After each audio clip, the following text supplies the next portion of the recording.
السلام عليكم ورحمة الله وبركاته، وأسعد الله صباحكم بكل خير حبايبنا في كل مكان.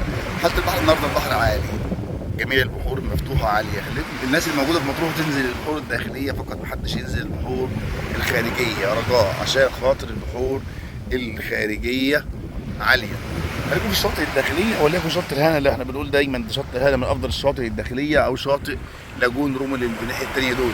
غير كده كل الشواطئ درجات في النظافة، كل واحد بيحب الشاطئ بسبب حاجة معينة. صباح الفل على عيون كل المتابعين.